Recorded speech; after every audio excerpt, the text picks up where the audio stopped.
You're watching the video sermon podcast of First Baptist Church of Marble Falls, Texas. For almost 130 years, FBCMF has served Marble Falls and the greater Highland Lakes area faithfully through children's programs, youth activities, and adult discipleship. We invite you to join us each and every Sunday morning at 9 and 10:30 a.m. for deep fellowship, rich worship, and a spirit-filled message. For those who find themselves unable to attend on a Sunday morning, we stream those services. Simply visit fbcmf.live during either of our service times to view it. Never miss an archived sermon by subscribing to this podcast on YouTube by visiting youtube.com/FBCMFtube. And to learn more about our church or to listen to an audio-only version of this and other sermons, please visit us online at fbcmf.org. We're talking this morning about the rise and fall of King David. And you know his early childhood and leading up to this moment where Nathan comes to him. He was the youngest son of a man named Jesse. And his country, Israel, was always at war with a group of people called the Philistines. And King Saul was on the throne as David was growing up. As David grew up, he had a moment where he was the hero, where the Philistines' champion, a man named Goliath, had been threatening all of Israel, and nobody was going to fight against him, but a young man named David said that he would. David came out and he killed Goliath with one stone. The whole community, the whole nation, David was the national hero of the day. Everybody was excited about him. David began to grow up and he became a great military leader, but he was also a poet. He was also a musician and played the harp. David had all kinds of great skills. He was charismatic. People loved him. And the prophet Samuel told him that he was going to be the next king. And sure enough, when King Saul was killed in battle against the Philistines, David rose to be the king. When he was the king, everything was going very, very well. He was almost undefeated in battles. He led extremely well. He was a good military kind of genius. But the thing that King David loved the most was God. He followed Yahweh wholeheartedly. There was nothing else that mattered to him as much as God. In fact, throughout his whole life, the most excited that we see David is when he was able to bring the Ark of the Covenant into Jerusalem. He was so excited about that because David was passionate about God, loved him very, very much. And so David's life was going well. One day, all of his soldiers were out fighting, and David probably should have been out with the rest of the soldiers fighting, but he wasn't. He was at home. And when he was at home, he was up on the roof of his house, and he's just walking around. I don't know what he was doing, and I don't know what he was thinking. I don't know that he was praying, though. When you're praying, when you're close to God, it can prevent you from making the certain falls that David had at this moment. And so he's walking and he sees on another rooftop, probably a very short distance away, there was a woman and she was bathing out there and she was drop dead gorgeous. That's what David thought. And David looked at her and the moment happened when his glance turned into a glare. Yeah, all kinds of things that are tempting will pass our eyes, don't they? All kinds of things that we shouldn't just stay with and hold on to. All kinds of things will pass our eyes. But the difference in sin is when something crosses and you bounce your eyes away from that thing and you bounce it to something else. Because you know that if I fixate on that, if I don't look away, then something is going to happen inside of me that's not good, it's not pure, it's not healthy, and it's not right. And so things cross our eyes. But we bounce our eyes away from that thing and we bounce our heart and our mind away from it as well. David had the moment where he didn't bounce. Instead of just glancing and looking away, his glance became a glare.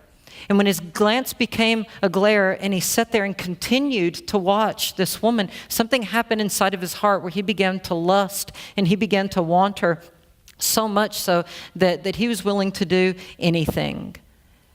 And he had the power to do it, and he was the king. And so he sends a guy over and he says, I want you to find out who that woman is. And the guy knows. He said, well, that's Bathsheba, and she is married, David. She's married. You don't do anything else, David. This should be the end of the discussion. And David said, no, I want you to go get her for me. He comes up, she comes up to his room, and they sleep together. They shouldn't have done it. And so she goes back home, and she gets word to King David that I'm expecting a child. David panics, and David concocts a plan in order to cover it all up. And so he tells his great general Joab that I want you to get her husband, who's also in the military, and I want you to put him way out on the front lines of everything. And right in the heat of the battle, right when we need to fight the hardest, I want you to pull everybody back so that he dies in battle. And so David is going to murder the woman's husband. Uriah was his name. And so he does. And then he's dead, and she has her very short moment of mourning over her husband, and David very quickly arranges a marriage, and he gets married. It was the greatest scandal in the entire Old Testament. This is scandalous. It's huge. And so now you're all caught up with the story, and we find King David in 2 Samuel chapter 12, and about 9 months have gone by. From the moment that he had the affair, and then the murder and the marriage, about 9 months have happened. And you can guess, 9 months, guess what's about to come? The baby. The baby's coming. And frankly, you can skip pretty quick from chapter 11 when it talks about the scandal into chapter 12, and you don't realize that about 9 months have gone by, and really nothing bad yet has happened to David.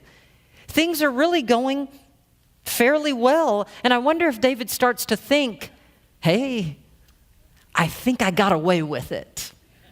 I think that I've about made it. The baby is coming. Everything's going pretty well. Nobody's talking about Uriah right now.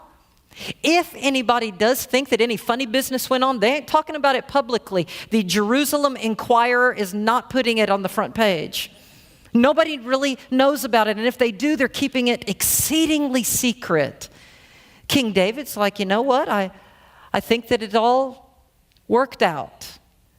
And then the day that the baby is going to be born, he is there waiting for the announcement. Maybe, what do you think it is like? I picture David there with all of his friends, and they're all happy, and they're all smiling, joking. They're patting their buddy David on the back, saying, good job, David, another baby being born into your family. And they are just about to light up the celebration cigars. And in walks the prophet, barging into the party. The prophet Nathan comes in. I'm sorry to interrupt, but I need to talk to the new proud father. Alone, if you don't mind. And they all leave, and they're patting David on the shoulder, and there is Nathan. And King David probably thinks, here's my old friend Nathan. Come to wish me good job? Come to give me good tidings, Nathan? No, not exactly. Have any of you, though, ever celebrated something on the outside, but inside you're really tore up about something and it prevents you from being able to celebrate? You ever been in a situation where you should have been happy, but your smile is very much skin deep? I want to offer an observation that I've made over the years in regard to King David's life during this 9-month period of time, what I think that he may have been going through, and what I think that I can prove actually that he was going through. I've come to the conclusion that the thought and the feeling that I have got away with something is not as good of a thought or feeling as you might think. Sin has a way of gnawing at our soul. And it doesn't matter what good times we're involved in, because you truly can't sincerely and holistically enjoy anything because there's something that's preventing you from enjoying it. There's something that's stripping away your ability to be happy about a marriage or about a baby being born, or no matter what David was going through. I mean, I don't think for a moment that David's life during this 9-month period of time was enjoyable at all. It's not as if he is enjoying, long, delightful nights with his new bride. Instead, he's laying there in his bed and he's tossing and turning, and every time he looks up at the ceiling, he sees the word sin written across it as he chews his pillow to bits and tossing and turning. He wakes up and he walks through his castle and he sees the word sin written on all the walls, and every time he tries to look somewhere else, he sees it there and he sees it there. Sin, sin, sin. And he looks down to eat his food and he eats it, and there staring at him in his plate, the word sin, as he tries to choke back his food. Because he's living a lie.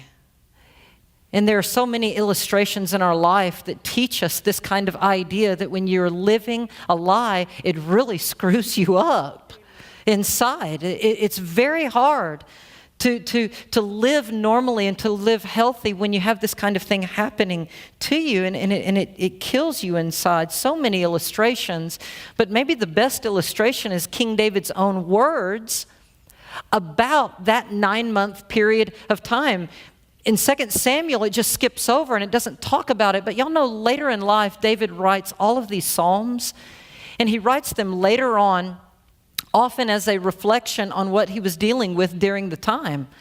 It's kind of like a journal of his life, and he's saying this was bad. And so in Psalm 32, David reflects on these 9 months in between the affair with Bathsheba and the moment that Nathan came and said, dude, you have messed up. In between that time, David talks about it in Psalm 32. This is what he says. Here it is on the screen for you. Psalm 32. It is entitled a Psalm of David, a miskel, and a miskel means an instruction, an important instruction. And y'all, it's good instruction for us to listen to this, because if we listen to these instructions, we will be very, very wise to take heed of it. Blessed is the man whose sin the Lord does not count against him, and in whose spirit there is no deceit. And so David is dealing with this issue where his spirit has been deceitful. And he is comparing and contrasting that a man who does not live in deceit, that man is blessed. The word blessed is like the Greek word makurios. It means happy. That when you do not live a life of deceit, you're happy. It's a blessed life. And he says that person is blessed. But he says, now me, let's compare and contrast it. He says, but when I kept silent, my bones, they wasted away through my groaning all day long. That sounds like a lot of fun, doesn't it? He got away with it. Man, you're free, aren't you, David? Nobody found out. You're free, man. No, my bones were wasting away. It was miserable. I was utterly miserable. I got away with it. But I'm dying. It's killing me inside. And he continues and he says this, day and night, God, it feels like your hand is heavy upon me.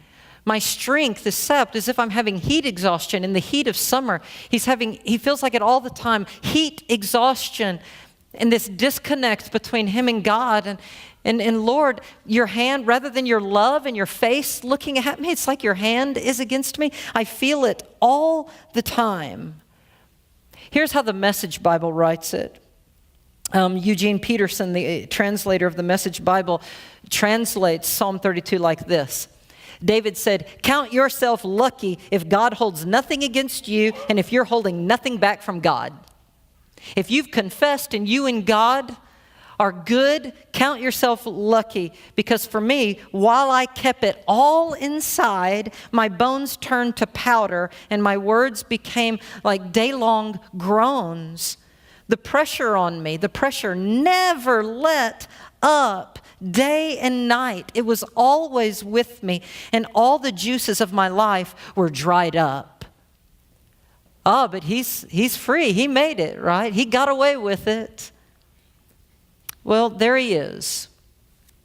He's reflecting on his life. The most powerful man, the most powerful in the entire known world at that time, and he's scared to death, and he is depressed, and he is living a lie.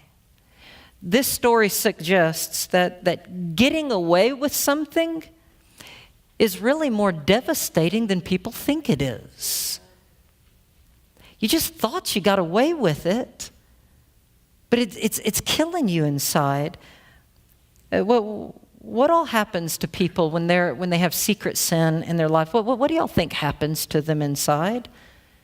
Well, let me give you just a few. I can tell you this, that when a sin, and I've learned all of these, y'all. I've learned every single one of these from two things: observing and talking with others, and y'all experiencing this my own self. I've experienced all of these things, and here's a big one. When you're living in a secret kind of sin, a secret situation, and before you come clean to God, here's something that happens. You're paranoid. You're paranoid. You think, oh my goodness, somebody is going to find out. And eventually, when they find out, everything is going to fall apart. And you're scared all the time. Here's another big one. When a sin is secret, it affects your ability to have healthy relationships with anybody because you're not healthy on the inside. And so it's hard to connect with people around you because of it. Here is a big one. When a sin is secret, you don't ever feel like worshiping God, really.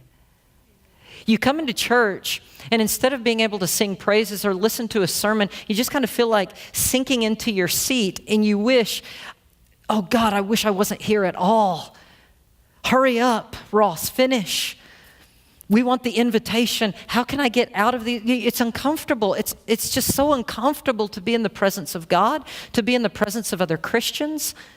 And so we avoid it. A lot of times people stop coming to worship, not because they're too busy, but because they just don't want to be in the presence of God. And they certainly don't want to be in the presence of other Christians either. And secret sin does this to people. And it becomes very hard. It's like you build a wall between you and between God, and you may be singing the songs kind of listening, but you're really not connecting with God at all. Here's one. When a sin is secret, the horrible thing that you did, or the sin that happened, it continues to replay over and over and over in your mind as well, and you can't get away from it. When a sin is secret, you live in fear that at some point the shoe is going to fall, and that God's going to allow something really bad to happen to me. Y'all, that's no way to live. When you put all of it together, no relationships, disconnect from God, unhealthy in yourself, all of it. But you got away with it, right? Man, I did it. Is getting away with it, I ask you, is getting away with it worth it? All of that? Some kinds of guilt are not healthy guilt. And what we're talking about here with King David is healthy.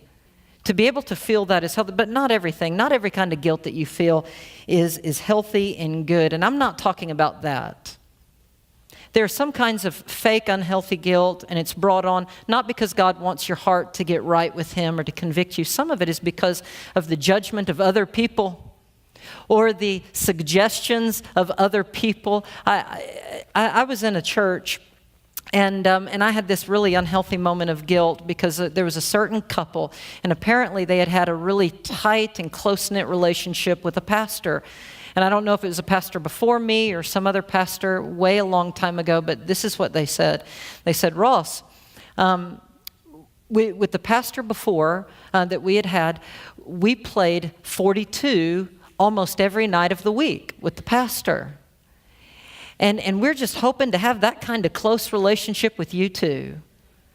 42, for those of you who don't know, 42, the domino game, you know, and you go, and it's fun, and I love playing 42, but here's the thing, I can't play 42 every night of the week. I don't want to play 42 every night of the week. You can play, Scrabble too, or something.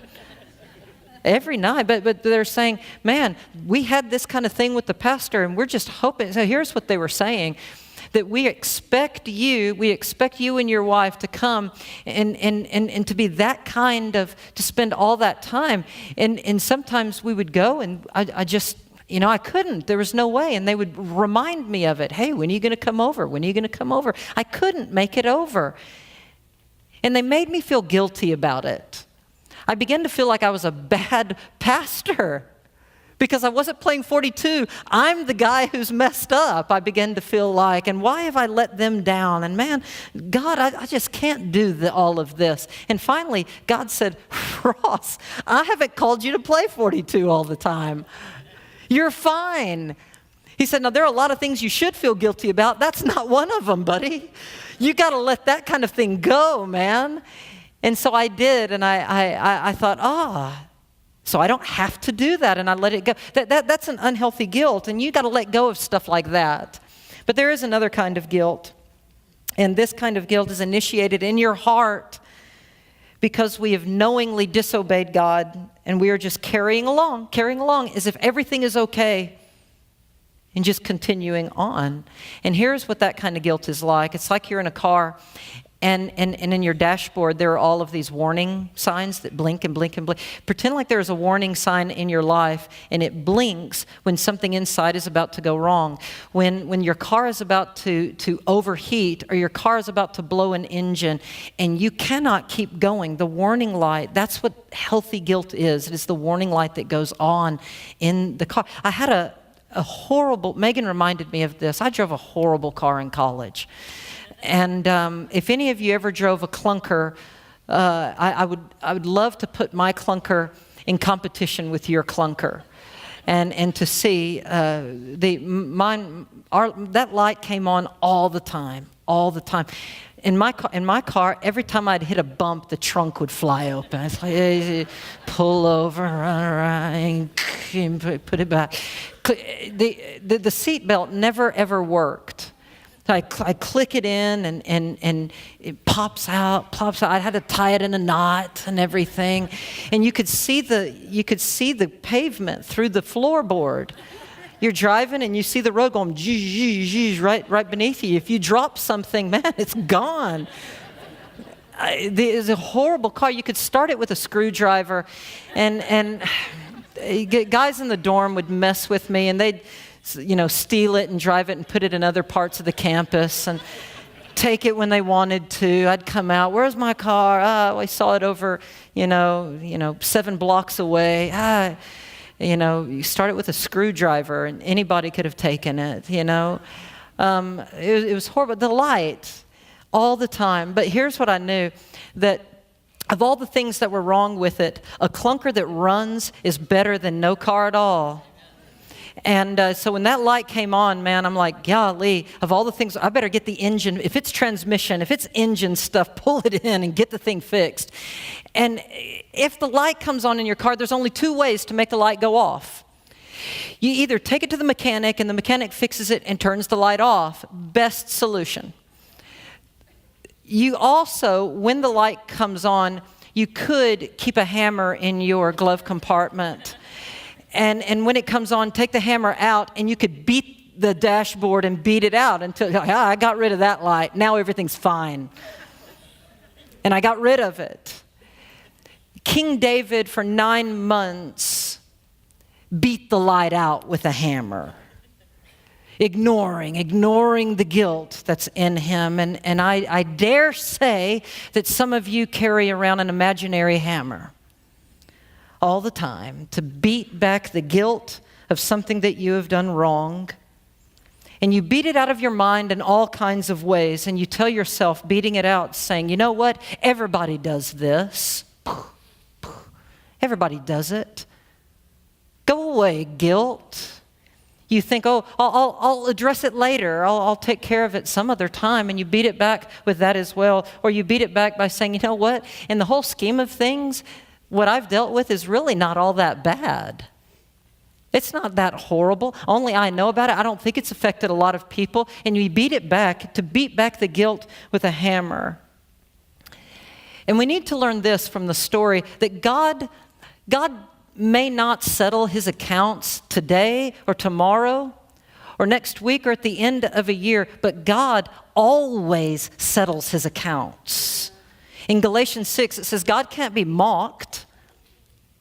A man or a woman reaps what he sows and what they sow. And y'all, we learn this lesson in history. We learn it in our families. We learn it from every walk of life, and it doesn't matter who you are. There have been presidents involved in immoral, sketchy, sometimes illegal activity. Senators and congressmen, preachers, CEOs, plumbers, school teachers, high school students, fast food employees. It doesn't matter. When you're living a sin in secret, it messes you up. It hurts you, and it destroys every part of your life. And so, enter Nathan on the scene. Scholars believe that the parable that Nathan tells right here belongs to a certain genre of parables called a self-condemnation parable, where you tell the parable in a way that the other person recognizes and sees themselves in the parable, and then they find out or they discover their own sinfulness. A self-condemnation parable is what this is called, and you find examples of it, like in Isaiah 5, 1-7 is an example of this kind of genre of parables. But it's never fun to be the subject of a self-condemnation parable. Somebody starts telling a story and you think, dang, this is a good story. Oh, shoot, I'm in the middle of this story. Yeah, never fun. The images that the parable gives are undeniable. And how they compare to David's situation. He starts talking about shepherds, and David thinks, I like this story. I'm a shepherd. And then he goes into the issue of how much the poor man loved his one lamb. And the imagery is undisputable in how it talks about Bathsheba right here, that the one poor shepherd brings the sheep into his bedroom. And he holds that sheep. The sheep's like a family member in that regard. You see, it's Uriah holding his wife, Bathsheba. That's the poor man. Oh, David doesn't get it yet, not yet. He becomes so mad at the rich shepherd that as the ruling judge, he rules all of Israel. He has the privilege of giving the penalty, of giving the sentence. And so the king says, I'm so mad about this. The rich shepherd deserves death. And he has to pay back 4 times everything that he took from the poor shepherd. Pay it back 4 times. Now, if you fast forward into all the consequences, it's amazing how prophetic Nathan's prophecy was, because David loses 4 children. It's almost like David's prescription for punishment became his punishment. I mean, not even realizing it, David pronounced judgment on himself. It's as if David sticks his head through his own noose all the way in. It's around his neck, and all Nathan has to do is just give the noose a little bit of tug. And Nathan does. There's David's head, and he sticks it in the noose all by himself, and Nathan tugs by saying, you like that story? You are that man, pal. David knows, I'm caught. I'm caught in the middle of all the lies. I'm caught in all of it. But then, hold the phone. Amazingly, David doesn't panic. David doesn't fall to pieces. I expected him to.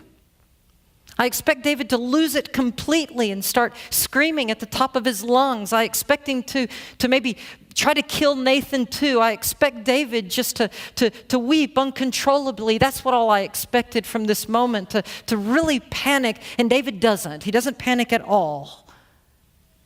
And it made me wonder, I wonder if the reason that he doesn't is because there was a moment of relief. The secret sin was killing him.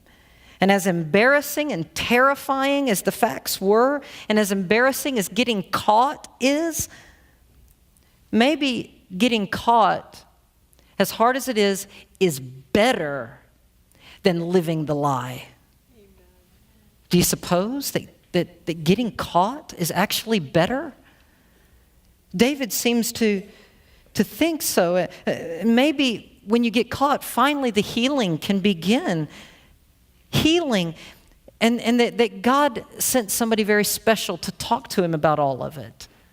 In Proverbs 27:6, it says, "Faithful are the words of a trusted friend." Literally, the verse means, or reads, "Trustworthy are the bruises that are caused by the wounding of somebody who loves you a lot."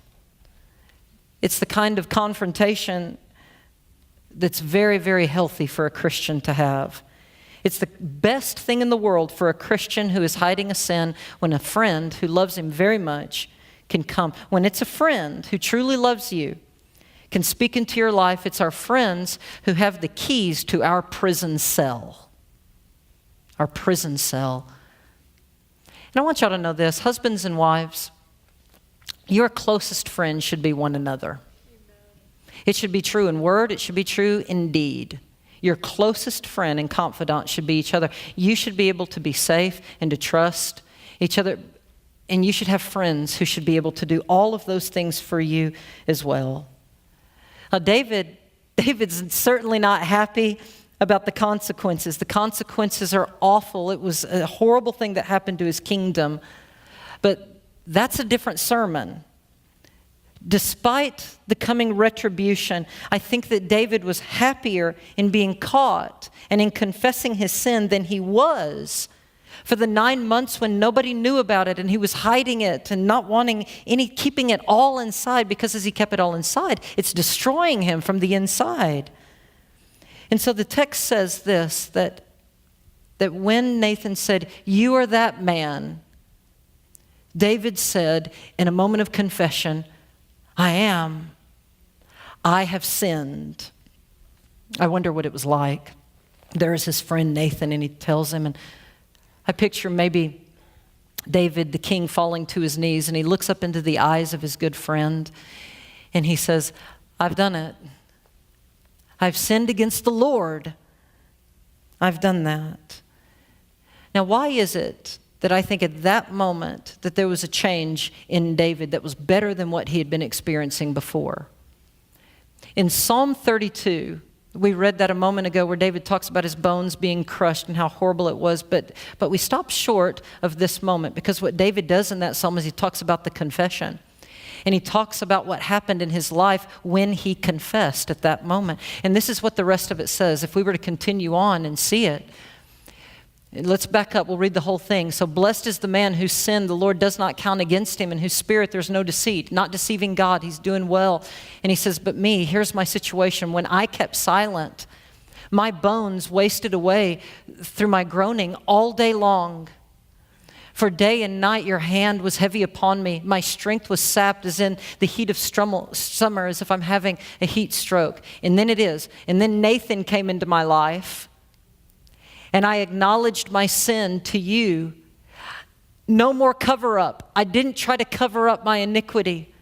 No more lies. Here is who I am, opening himself up to all of it. I didn't cover it up, and so I said, "I will confess my transgression to the Lord." And when he did, you forgave me.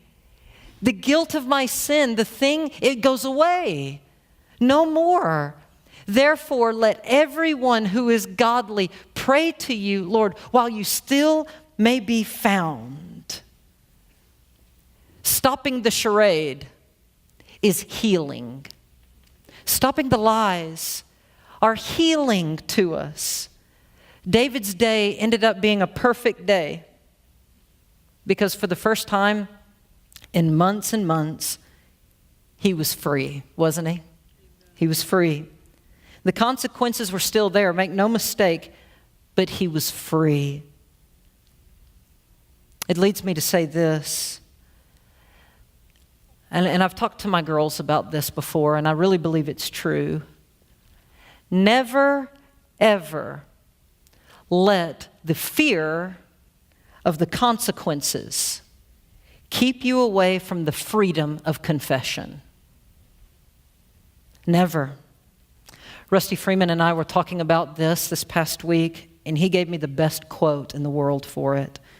Rusty said this: "The consequences," acknowledging, dealing with the consequences are always better than the cover-up. Amen. Gosh, I agree. It's always better. Freedom is always better. Nathan responded immediately to David, "Your sins have been taken away." That's what he said. In 1 John 1:7, it says that if we will confess our sins to God, He is faithful and just to forgive us of all of our sins and cleanse us from all unrighteousness. Now, if you don't have a friend like Nathan, then this morning, let Jesus Christ be your friend. Let Him speak to you. Let the Lord, in this moment of invitation, let the Lord speak to your heart and let Him play the role of Nathan in your life. Let the Lord speak to you. And what will make this day perfect for you is if you will listen to Christ the same way that David listened to Nathan. And Jesus will say this: "I saved you because you are that man. And I already know about it. You're caught. You're caught. And you know what? Being caught is a greater blessing than you ever thought that it would be. Getting caught is better than the cover-up." And so the Lord says we are those people. And so now we can be free. You've been watching the video sermon podcast of First Baptist Church of Marble Falls, Texas. Never miss an archived sermon by subscribing to this podcast on YouTube by visiting youtube.com/FBCMFTube. And to learn more about our church or to listen to an audio-only version of this and other sermons, please visit us online at fbcmf.org.